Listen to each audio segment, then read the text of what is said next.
বাংলাদেশের ভালো ভালো স্কলার দেশের বাইরে, ভালো ভালো আলেম জেলের কূটনীতি।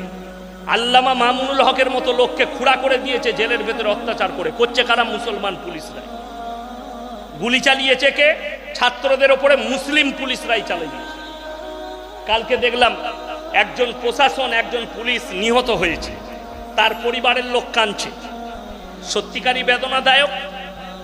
কিন্তু আমি বলবো, একটা পুলিশ মরাতে তোমাদের এত ব্যথা হচ্ছে, কত 400-500 স্টুডেন্ট নিহত হয়েছে গুলির দ্বারা, তখন তোমাদের বুকে একটু ব্যথা হয়নি? যে যেরকম খেলে আল্লাহ তার শেষ পরিণতি নিজের হাতে রেখেছে, ঠিক কিনা কথা বলে? শেষ পরিণতি আল্লাহর হাতে। যে নিজেকে যতই পাওয়ারফুল ভাবুক, পাওয়ারফুল। আপনারা বলুন, কেরলে ভূমি ধস হয়ে কোনো মানুষ ঢাকা গেল, সরকার কেউ কি গুলি চালাতে পারবে?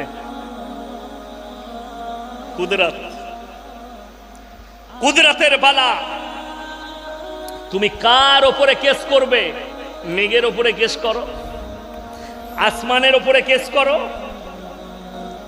আল্লাহর আদালত হচ্ছে সব থেকে বড় আদালত। হাসিনার তো পতন হবেই হবে, কিন্তু খুব তাড়াতাড়ি এই বাংলাদেশ শ্রীলঙ্কায় পতিত হবে। ঠিক শ্রীলঙ্কার মতো হবে ওদের হালটা। তার বাইরে এতটুকু নয়। বাকি রাত্রে আমি আলোচনা করব চরকায়। আজকে বড় কষ্ট লাগে যে আপনি দেখতে পাবেন মুসলমানদের দ্বারা কিভাবে ক্ষতিগ্রস্ত হচ্ছে। মুসলমান ক্ষতিগ্রস্ত কোথায়? আপনাকে আমি অবাক করা একটা তথ্য দিয়ে বলে দিচ্ছি। আরবের মাটিতে, মক্কা মদিনার মাটিতে যেই বাদশার বিরুদ্ধে প্রতিবাদ করবে তাকে জেলে যেতে হবে। হ্যাঁ, তাকে জেল খাটতে হবে, সেই ইমামকে জেলে যেতে হবে।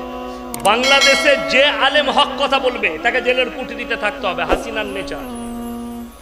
যদি আপনি হক বলেন, আমি এটা ভারতবর্ষ বলে এখনো পর্যন্ত আমাকে বাইরে দেখতে পাচ্ছেন, আমি বাংলাদেশে হলে আমার মৃত্যু হয়ে যেত। হাসিনার তো পতন হবেই হবে, কিন্তু খুব তাড়াতাড়ি এই বাংলাদেশ শ্রীলঙ্কায় পতিত হবে। ঠিক শ্রীলঙ্কার মতো হবে ওদের হালটা। তার বাইরে এতটুকু নয়। বাকি রাত্রে আমি আলোচনা করব চরকায়। আজকে বড় কষ্ট লাগে যে আপনি দেখতে পাবেন মুসলমানদের দ্বারা কিভাবে ক্ষতিগ্রস্ত হচ্ছে।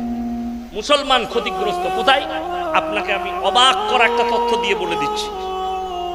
আরবের মাটিতে, মক্কা মদিনার মাটিতে যেই বাদশার বিরুদ্ধে প্রতিবাদ করবে তাকে জেলে যেতে হবে। হ্যাঁ, তাকে জেল খাটতে হবে, সেই ইমামকে জেলে যেতে হবে। বাংলাদেশে যে আলেম হক কথা বলবে তাকে জেলের কুঠরিতে থাকতে হবে। হাসিনার নেচার। যদি আপনি হক বলেন, আমি এটা ভারতবর্ষ বলে এখনো পর্যন্ত আমাকে বাইরে দেখতে পাচ্ছেন, আমি বাংলাদেশে হলে আমার মৃত্যু হয়ে যেত। হাসিনার তো পতন হবেই হবে, কিন্তু খুব তাড়াতাড়ি এই বাংলাদেশ শ্রীলঙ্কায় পতিত হবে। ঠিক শ্রীলঙ্কার মতো হবে ওদের হালটা। তার বাইরে এতটুকু নয়। বাকি রাত্রে আমি আলোচনা করব চরকায়।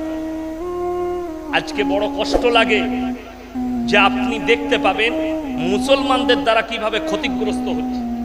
মুসলমান ক্ষতিগ্রস্ত কোথায়?